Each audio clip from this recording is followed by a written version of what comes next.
ፊደል አካዳሚ ኦንላይን ትምህርት ቤት ነው። ፊደል አካዳሚ ኦንላይን ትምህርቶችን እያስተማረ ይገኛል። የምናስተምራቸው የትምህርት አይነቶችም አማርኛ፣ እንግሊዘኛ፣ ሂሳብ እንዲሁም ሌሎች ተዛማጅ ትምህርቶችን እያስተማር እንገኛለን። የምናስተምረውም በኦንላይን ሲሆን መማር የምትፈልጉ በኢሞ፣ ቴሌግራም፣ ዋትስአፕ እየደወሉ መማር ይችላሉ። ፊደል አካዳሚ ኦንላይን ትምህርቶችን ከሰኞ እስከ ዓርብ ሁሌም ዘወትር እናንተን በተመቻችሁ ሰዓት እያስተማረ ይገኛል።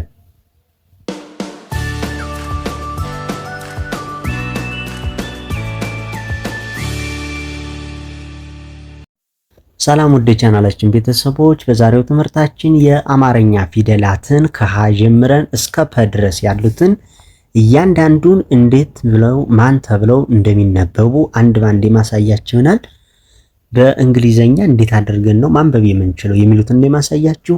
እንግዲህ አሁን የተለመደው የምታውቁት ዘመኑ ሆኖ እንግሊዘኛን በአማርኛ አማርኛን በእንግሊዘኛ መጻፍ በጣም የተለመደ ነው። ለምሳሌ ሃይ ሰላም ነው እንዴት ነው ምንለውን የአማርኛን ፊደል ግን በእንግሊዘኛ ተክቶ መጻፍ በጣም የተለመደው ነውና ያንን ለመጻፍ በጣም በአጭር መንገድ እንዴት አድርገን ሃሁን በእንግሊዘኛ እንማራቸዋለን፣ በቀላሉ እንዴት ተረድተን እንጽፋለን የሚለውን ነው ዛሬ ማስተምራችሁ። ይህንን ቪዲዮ እስከ መጨረሻው ከተከታተላችሁና በደንብ አድርጋችሁ ካያችሁት የአማርኛ ፊደላት ተጠቅማችሁ ነገር ግን በእንግሊዘኛ መጻፍ በጣም ቀላል እንደሆነ የማሳያችሁ ይሆናል። እንግዲህ ቪዲዮ ትንሽ ሰፋ ሊል ይችላል፣ ነገር ግን እኔ ፈጠን እያልሁኝ አጭር በሆነ መንገድ እናንተን በሚገባችሁ መንገድ አሳያችኋለሁ። ለዚህ ዩቲዩብ ቻናል አዲስ ሆናችሁ ላይክ፣ ሰብስክራይብ በማድረግ ቤተሰብ ሁኑ፣ አበረታቱኝ። እንዲሁም ኦንላይን መማር የምትፈልጉ እዚህ ዲስክሪፕሽን ላይ ባስቀመጥነው ስልክ ቁጥራችን እየደወላችሁ እናንተን በተመቻችሁ በየትኛውም ሰዓት እየደወላችሁ መማር ትችላላችሁ። ቀጥታ ወደ ትምህርታችን እንሄዳለን። እንግዲህ እንደነገርኳችሁ የአማርኛን ፊደላት በእንግሊዘኛ ተክቶ መጻፍ የተለመደ ነውና ይሄ የምታዩት ሀ በእንግሊዘኛ ምን ተብሎ ይነበባል የሚለውን ነው የምነግራችሁ። ለስ ምን ተብሎ ይነበባል፣ መ እያሉ እያንዳንዶችን ነው የማሳያችሁ። ስለዚህ እናንተ እስከ መጨረሻው ተከታተሉ። አሁን ሃን እንያት። ሃ ኤች ናት። ለሃ የምትሰጥ ቋሚ ኤች ናት። ኤች ሃ ቤት አሁን ሃ ሁ ሂ ሃ ሄ ህ ሆ ስንል ኤች እስከ መጨረሻው አጠፋም። አያችኋት? ስለዚህ ኤች ሁና ነገር ግን አናባቢ ሌሎችን ታስከትላለች። እኒህ አናባቢዎች እነማን ናቸው የሚሉትን ነው እናንተ መረዳት ያለባችሁ። አሁን ኤች ላይ ኤ ብጨምራት ሃ ብለን እናነባታለን። ኤች ላይ ዩን ብንጨምር ሁ፣ ኤች ላይ አይን ብንጨምር ሂ፣ ኤች ላይ ደግሞ ኤን ብጨምራት ሃ፣ ኤች ላይ አይና ኢን ብጨምር ሄ፣ ኤች ላይ ምንም ነገር ካልጨመሩ ህ፣ ኤች ላይ ኦን ብጨምርባት ሆ ተብላ ትነበባለች። አያችኋት? ስለዚህ ኤች ኤ ሃ፣ ኤች ዩ ሁ፣ ኤች አይ ሂ፣ ኤች ኤ ሃ፣ ኤች አይ ኢ ሁለት አናባቢ ሲጨመር ሄ፣ ኤች ብቻዋን ህ፣ ኤች ኦ ሆ ተብሎ እንደሚነበብ በደንብ ያዙልኝ። እንግዲህ ኤል ለማንበብ ለን ለማንበብ ኤል ናት። ስለዚህ ኤል ኢ ስትሆን ለ እንላታለን። ለ ኤል ኢ፣ ኤል ዩ ሉ፣ ኤል አይ ሊ፣ ኤል ኤ ላ፣ ኤል አይ ኢ ስትሆን ሌ፣ ኤል ብቻዋን ስትሆን ል፣ ኤል ኦ ሎ ብለን እንደምናነብ እንዳትረሱ። ለ ሉ ሊ ላ ሌ ል ሎ ብለን የምናነበው ማለት ነው። አሁን ለኤል ለማን ነው ውክልና የተሰጠች? ለመሆኗን እንዳትረሱ። መን ለማንበብ ደግሞ ኤምን ማወቅ ነው ያለብን። ኤምን አውቀን ሌሎች አናባቢዎችን መተካት ነው። እኒህ የሚጨመሩ አናባቢዎች በነገራችን ላይ 5 ናቸው። 5 አናባቢ ነው የሚጨመር ከእያንዳንዱ ላይ። ማን ነው? ኤ ያለች፣ ኢ ያለች፣ አይ፣ ኦ እና የመጨረሻ ዩ። እኒህ ስትቆጥራቸው 5 ናቸው። ስለዚህ 5ቱን እየቀያየርን ቦታ ነው የምንተካቸው። በእነዚህ ነው የምናለው። ኤም ላይ ኢን ስንጨምር መ፣ ኤም ላይ ዩ ሙ፣ ኤም ላይ አይን ሚ፣ ኤም ላይ ኤን ማ፣ ኤም ላይ አይና ኢን ሜ፣ ኤም ላይ ምንም ነገር ካልጨመርን ኤም ላይ ኦን ስንጨምር ሞ ብለን እንደምናነበው ተረዱልኝ፣ በደንብ ያዙ። አሁን በጣም ትኩረት ማድረግ ያለባችሁ ነገር አንድ ነገር ልንገራችሁ። የመጀመሪያን ፊደላት ታውቃላችሁ። ለምሳሌ የአማርኛን ፊደላት ሀ፣ ለ፣ መ ብላችሁ ታውቋቸዋላችሁ። እንዲሁም ወደ ታች ስንመጣ ረ፣ ሰ፣ ሸ እያላችሁ ትለዩዋቸዋላችሁ። ነገር ግን የመጀመሪያን ፊደላት እንዴት ነው በእንግሊዘኛ ምን ተካው ካላችሁኝ፣ ከኤች ላይ ኤን ስንጨምር ሀ ብያችኋለሁ። ከኤል ላይ ኢን ስንጨምር ለ፣ ከኤም ላይ ኢን ስንጨምር መ። ሁሉም ፊደላት የመጀመሪያ ፊደላት ማንን ያስጨምራሉ? በእንግሊዝ ስንተካ ኢን ይጨምራል። ኢ ኤል ላይ ኢ፣ ለ ኤም ላይ ኢ፣ መ። ታዲያ ለምንድን ነው ሀ ኤን ያስጨመረች ልትሉ ትችላላችሁ። ብቸኛዋ ከአማርኛ ፊደል ከሀ እስከ ፐ ካሉት ውስጥ ከ33 ውስጥ ብቸኛዋ ሀ ብቻዋን ኤን ታስጨምራለች የመጀመሪያ ፊደላት ላይ። ከዚያ ውጭ ግን የትኛውን ፊደላት ብታዩት ኢን ነው የሚያስጨምር የትኛውን ፊደል። ነገር ግን ሀ ብቻዋን የመጀመሪያዋ ፊደል ሀ ኤን ታስጨምራለች እና ሀ ብቻ እንደምትለይ ያዙ። ሌሎች ግን ኢን ያስጨምራል ሁሉም። ሁለተኛ ፊደላት ዩን ሀ ላይ እንግዲህ ኤች ላይ ዩ ሁ፣ ኤል ዩ ሉ፣ ኤም ዩ ሙ ብለን አነብን። ሁለተኛ ፊደላት ዩ። ሶስተኛ ፊደላት አይን ኤች አይ ሂ፣ ኤል አይ ሊ፣ ኤም አይ ደግሞ ሚ ተብሎ እንደሚነበብ። አራተኛ ፊደላት ደግሞ ኤን ያስከትላሉ። አያችሁ፣ ኤች ላይ ኤን ብንጨምር ኤን ነው እንግዲህ የጨመርናት ሀ፣ ኤል ላይ ኤ ላ፣ ኤም ላይ ኤ ማ። ስድስተኛ ፊደላት ላይ ደግሞ ይቅርታ፣ አምስተኛ ፊደላት ላይ ሁለት አናባቢ እንጨምራለን፣ አይና ኢን። ኤች ላይ አይ ኢ ሲጨመር ሄ፣ ኤል ላይ አይ ኢ ቢጨመር ሌ፣ ኤም ላይ አይ ኢ ቢጨመር ሜ ብለን እናነባዋለን። ስድስተኛ ፊደላት ምንም አያስከትሉም። ሰባተኛ ፊደላት ደግሞ ኦን ያስከትላሉ። ኤች ኦ ሆ፣ ኤል ኦ ሎ፣ ኤም ኦ ሞ እንደሚሆን እናንተ በደንብ አድርጋችሁ እስከ መጨረሻው በደንብ አድርጋችሁ እናንተ መረዳትና መከታተል ነው ያለባችሁ። ወደ ቀጣይ ስንሄድ ደግሞ ረ፣ ሩ፣ ሪ፣ ራ፣ ሬ፣ ር፣ ሮ ይላል የአማርኛ ፊደሉ። ይህን በእንግሊዝ ስንተካ አር ላይ ኢ የመጀመሪያ ፊደላት ኢ ነው ብያችኋለሁ ኃይል የሚያስከትል። ስለዚህ አር ላይ ኢ ረ፣ አር ላይ ዩ ሩ፣ አር ላይ አይ ሪ፣ አር ኤ ራ፣ አር አይ ኢ ሬ፣ አር ብቻዋን ር፣ አር ኦ ሮ። ስለዚህ ረ፣ ሩ፣ ሪ፣ ራ፣ ሬ፣ ር፣ ሮ ብለን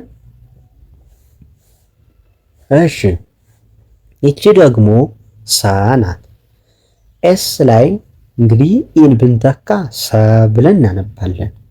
ኤስ ዩ ሱ፣ ኤስ አይ ሲ፣ ኤስ ኤ ሳ፣ ኤስ አይ ኢ ሴ፣ ኤስ ብቻዋን ስ፣ ኤስ ኦ ደግሞ ሶ ይሆናል። ስለዚህ ለኤስ የተሰጠች ማናት? ኤስ ማለት ለሰ የተሰጠች ኤስ እንደሆነች መያዝ ማወቅ። ከዛ የመጀመሪያ ፊደላት ኢን ያስከትላል። ሁለተኛ ፊደላት ዩን ያስከትላል። ሶስተኛ ፊደላት አይን፣ አራተኛ ፊደላት ኤን፣ አምስተኛ ፊደላት አይና ኢን ያስከትላሉ። ስድስተኛ ፊደላት ምንም አያስከትሉም። ሰባተኛ ፊደላት ደግሞ ኦን ያስከትላሉ ብላችሁ መያዝ። ይቺ የአማርኛ ፊደል ሸ ትባላለች። ሸ። ስለዚህ ኤስ ኤች ኢ ሸ፣ ኤስ ኤች ዩ ሹ፣ ኤስ ኤች አይ ሺ፣ ኤስ ኤች ኤ ሻ፣ ኤስ ኤች አይ ኢ ሼ፣ ኤስ ኤች ሽ፣ ኤስ ኤች ኦ ሾ ሆኖ ይነበባል። አሁን እዚህ ላይ ያያችሁት ለሸ ቋሚ የተሰጠ ስንት ፊደል ነው? ሁለት። ኤስ እና ኤች ቋሚ ናቸው፣ የሚቀየሩ የመጨረሻ ፊደሏ ብቻ ስለሆነች። ስለዚህ ይህንን እናንተ በደንብ አድርጋችሁ መያዝ። ቀን ለማንበብ ደግሞ ኬን ካወቅን ቀን ማንበብ ነው፣ በቃ አለቀ። ሌሎች አናባቢዎችን እየተካን ኬኢ ቃ፣ ኬዩ ቁ፣ ኬአይ ቂ፣ ኬኤ ቃ፣ ኬአይኢ ቄ፣ ኬ ብቻዋን ቅ፣ ኬኦ ስትሆን ቆ ብለን እናነባታለን። በን ለማንበብ ደግሞ ይች በ ትባላለች የአማርኛ ፊደል። ስለዚህ ቢኢ በ፣ ቢዩ ቡ፣ ቢአይ ቢ፣ ቢኤ ባ፣ ቢአይኢ ቤ፣ ቢ ብቻዋን ብ፣ ቢኦ ስትሆን ቦ ብለን እናነባታለን ማለት ነው። እሺ ተን ለማንበብ ደግሞ ይች ተ ትባላለች የአማርኛ ፊደል። ይችን ለማንበብ ቲኢ መሆን አለባት። ኢን ስታስከትል የመጀመሪያ ፊደላት ተናት ብያችኋለሁ፣ የመጀመሪያ ፊደላት ኢን ስለሚያስከትሉ። ስለዚህ ቲ ብቻዋን ኢን ስታስከትል ተ፣ ቲዩ ቱ፣ ቲአይ ስትሆን ቲ፣ ቲኤ ስትሆን ታ፣ ቲአይ ኢን ስታስከትል ቴ፣ ቲ ምንም ነገር ካላስከተለች ደግሞ ት፣ ቲ ደግሞ ኦን ብታስከትል ቶ ብለን እናነባታለን ማለት ነው። እሺ እንግዲህ የምፈጥንባችሁ ያው እናንተ ከተረዳችሁት እኔ ካሳየዋችሁ በደንብ ትረዱታላችሁ ብዬ ነው እየፈጠንኩባችሁ ያለው እንጂ ይሄ በደንብ እንግዲህ አስተምራችኋለሁ ብዬ ለማሰብ ይከብዳል።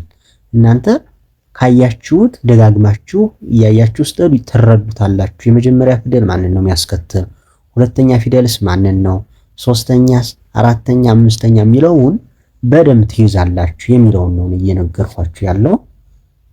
ይህን እንድታስቡልኝ። አሁን ሲኤች ቸ ነው።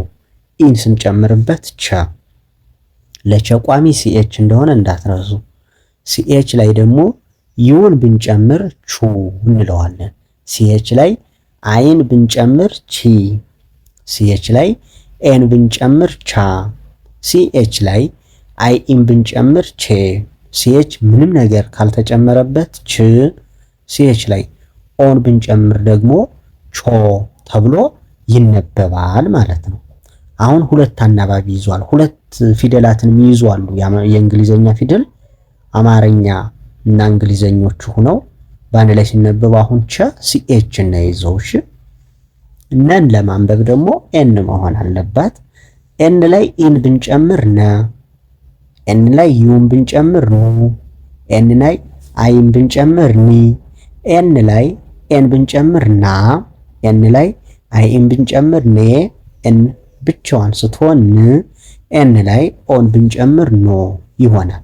አሁን እንደነገርኋችሁ በትኩረት መያዝ ያለባችሁ የመጀመሪያ ፊደሎች ኢን፣ ሶስተኛ ፊደሎች ዩን፣ አራተኛ ፊደል አይን፣ አምስተኛ ፊደል ኤን፣ ስድስተኛ ፊደል አይና ኢን፣ ሰባተኛ ፊደል ምንም ነገር አይጨምሩም፣ ስምንተኛ ፊደል ኦን እንደሚጨምሩ እናንተ በደንብ አድርጋችሁ መረዳት መያዝ ነው ያለባችሁ። እሺ አሁን ጂ እና ኤን በአንድ ላይ ሲሆኑ ማን ይባላል? ከኢ ጋር ሆነው ኛ፣ ጂ ኤን ዩ ኙ፣ ጂ ኤን አይ ኒ፣ ጂ ኤን ኤ ኛ፣ ጂ ኤን አይ ኢ ኘ፣ ጂ ኤን ኝ፣ ጂ ኤን ኦ ኞ ይሆናል። እቹ ኞ። እሺ አሁን ምን አለ መሰላችሁ የአማርኛ ፊደላት ላይ አ ምትባል ፊደል በሁሉም ፊደላት ላይ ምትገባ ናት።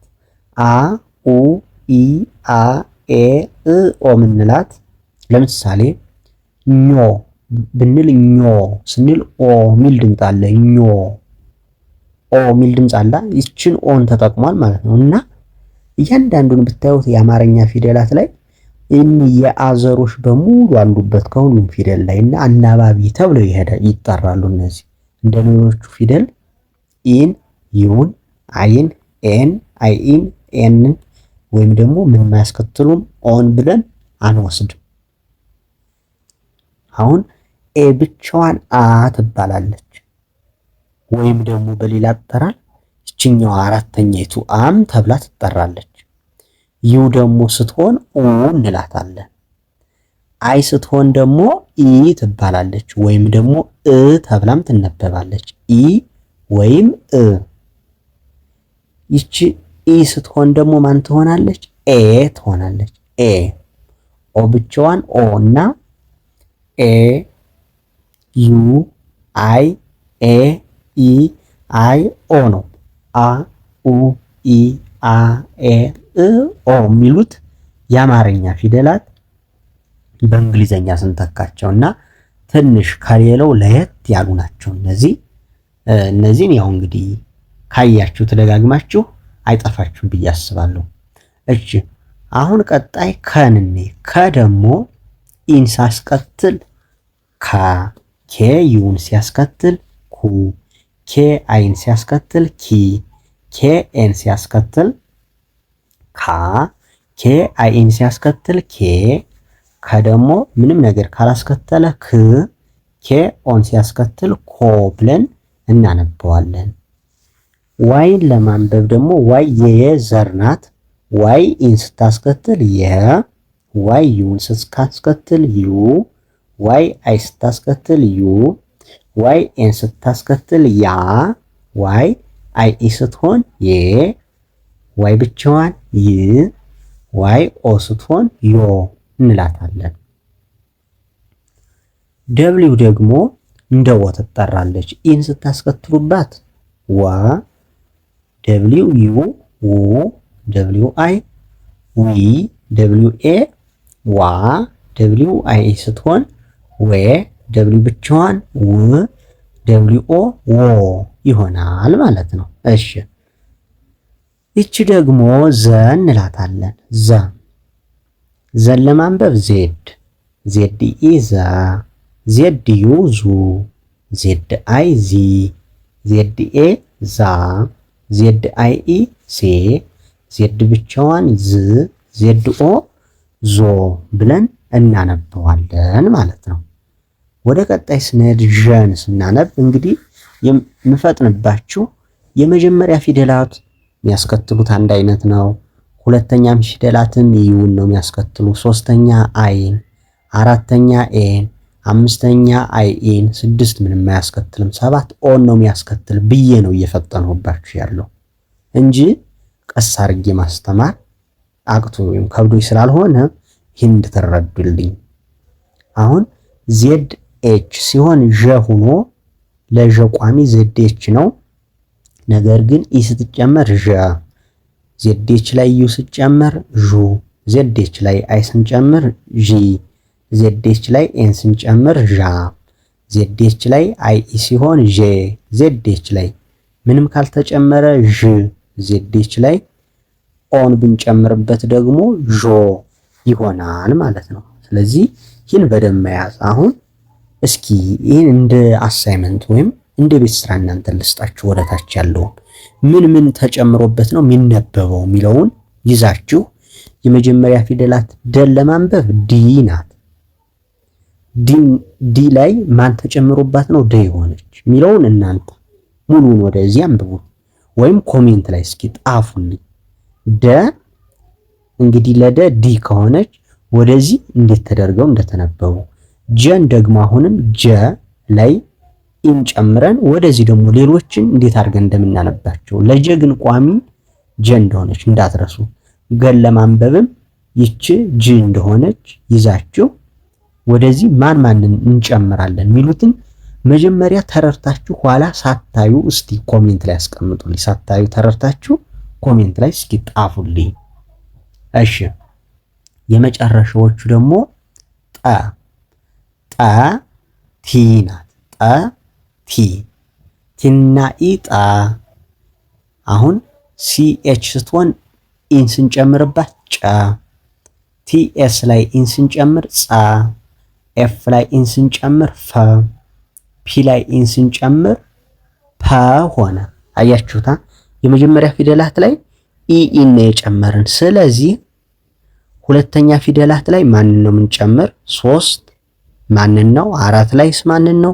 5 ላይ ማንን ነው? 6 7 ሚለውን በደንብ አድርጋችሁ እስኪ እናንተ ተረዱት፣ እዩት እስኪ ማለት እኔ ያው እኔን የመጀመሪያ ፊደሎቹን ከነገርኋችሁ ቀጣይ ያለው ቀላል ነው አይከብዳችሁም ብዬ ነው።